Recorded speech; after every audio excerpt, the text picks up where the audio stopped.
जय गुरुदेव। ये मृत्युलोक जन्म मरण का देश है। यहाँ जिसका जन्म हुआ है उसे एक न एक दिन मरना जरूर है। जो मृत्युलोक से चला गया है उसे निश्चित रूप से इस मृत्युलोक में लौटकर फिर किसी न किसी रूप में, पेड़ पौधे के रूप में, चाहे सूक्ष्म जीवों के रूप में, कीट पतंगों के रूप में, अन्य जीव जंतुओं, पक्षियों, पशुओं अथवा मनुष्य के रूप में पैदा जरूर होना। ये सृष्टि का रहस्य चक्र है। जन्म मरण का फेरा लगातार चलता रहता है। ये क्यों होता है? कर्मों का अटल कानून। जीवात्माओं का असली घर सतलोक है। वहाँ से उतारकर शब्द की डोरी पकड़ाकर नीचे लाई गई। काल प्रभु ने सत्पुरुष का एक निष्ठ ध्यान करके अखंड तपस्या की। उसी तपस्या के फलस्वरूप सत्पुरुष भगवान ने खुश होकर एक छोटा सा भंडार काल भगवान यानी निरंजन देव को दे दिए। महात्माओं की वाणियों में आता है कि काल किया हम सेवा भाई, सेवा वश हम कुछ न विचारी। काल प्रभु त्रिलोकीनाथ निरंजन भगवान ने अखंड तपस्या करके हमको यानी सत्पुरुष को खुश कर लिया। उसकी सेवा के वशीभूत होकर हमने कुछ भी विचार नहीं किया। उसने मांगा तुमको हमसे, सौंप दिया हम सेवा वश में। काल भगवान ने तुमको यानी जीवात्माओं को मांगा तो हमने उसकी त्याग तपस्या सेवा के वश में आकर उसे अपने अखंड महासागर से एक छोटा सा भंडार दे दिया। उस अगाध सागर से दिए गए भंडार की गणना क्या है? जैसे किसी बर्तन में भरे पानी में नीम की सीख यानी नीम की पत्ती को धारण करने वाली डंडी को डालकर उठा लिया जाए तो पानी से तर सीप से पानी सरक कर नीचे एक छोटी सी बूंद के रूप में टपक पड़ता है। ठीक उसी तरह से अपार जीवात्माओं के महासागर के जीवों का भंडार है। श्री रामचरितमानस में भी लिखा कि सीकर तय त्रिलोक सुपासी। जब जीवात्माओं को सत्पुरुष भगवान ने काल भगवान को सौंपा तो ये सुरतें यानी जीवात्माएं यहाँ आने को तैयार नहीं थी। अपने प्रभु को छोड़कर दूर जाना नहीं चाहती थी। विकल होकर रोने तड़पने लगी।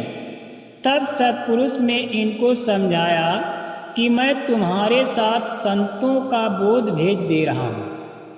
वो तुम्हारे साथ गुप्त रूप रहेंगे।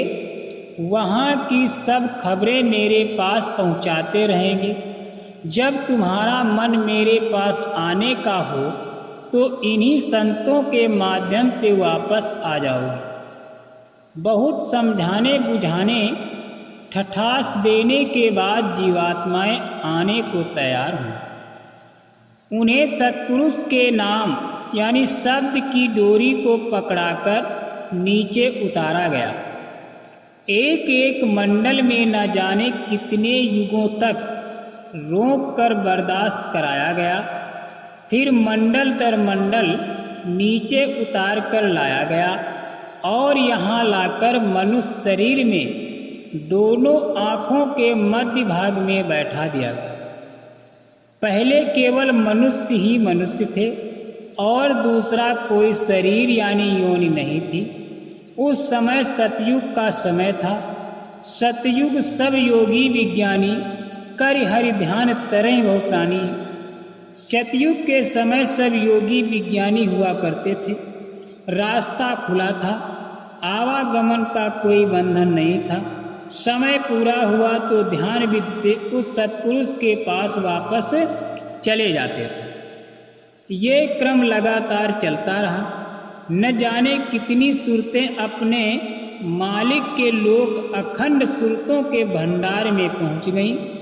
काल भगवान यानी निरंजन देव ने सोचा कि यदि इसी तरह सब सूरतें जगाकर अपने देश वापस लौट गईं तो एक दिन हमारा देश पूरी तरह खाली हो जाएगा। इन सूरतों को रोकने का कोई उपाय किया जाए, यही सोचकर काल प्रभु ने कर्मों का कानून बनाया। अपनी आवाज उतारकर ब्रह्मा से लिखने को कहा। अपनी आवाज उतारकर ब्रह्मा से लिखने को कहा। केवल आवाज आती रही, उनके आदेश पर लिखते गए। उस समय उपस्थित ऋषियों मुनियों द्वारा इस विधान का खूब प्रचार कराया गया कि अब कर्मों का कानून बन गया है। कर्म करने का अधिकार सबको है, परंतु फल भोगने में स्वतंत्र हो। अच्छे बुरे पाप पुण्य शुभ अशुभ कर्मों का विधान लागू हो गया। अच्छे कर्मों का फल भोगने के लिए स्वर्ग वैकुंठ बना दिए, बुरे पाप कर्मों का फल भोगने के लिए नरक बना दिए। उन कर्मों के फल भोगने के बाद 4 खान और 84 लाख योनियां बना दी। इसी रहट चक्र में सबको भरमा कर रख दिया। मनुष्य शरीर में रहकर जीवात्माएं तो कर्म करती गईं, उनके परिणाम स्वरूप यथा कर्म तथा भोग कर कठिन कारागार में फंस गईं। पहले संत गुप्त थे, लेकिन जब जीवात्माओं को काल भगवान कठिन कष्ट देने लगे तब संत प्रकट हो गए। संत वाणी में आया कि दुख में देखा तुमको जबहीं, दया उठी हम आए तबहीं। संत जीवात्माओं को जगाने का संकल्प लेकर काल की जेल से मुक्त कराने के लिए आते हैं। कहा भी तो गया है कि संत मही विचरत के हेतु, जड़ जीवन कहीं करत सचेतु। संत जीवात्माओं को भवसागर पार कराने के लिए आते हैं। जय गुरुदेव। ये सत्संग वचन दूरदर्शी आवाज मासिक पत्रिका 1 जून 2024 पृष्ठ नंबर 28 से लिए गए हैं। जिन प्रेमी भाई बहनों को शंका हो तो दूरदर्शी आवाज मासिक पत्रिका 1 जून 2024 पृष्ठ नंबर 28 पर आप पढ़ सकते हैं। जय गुरुदेव।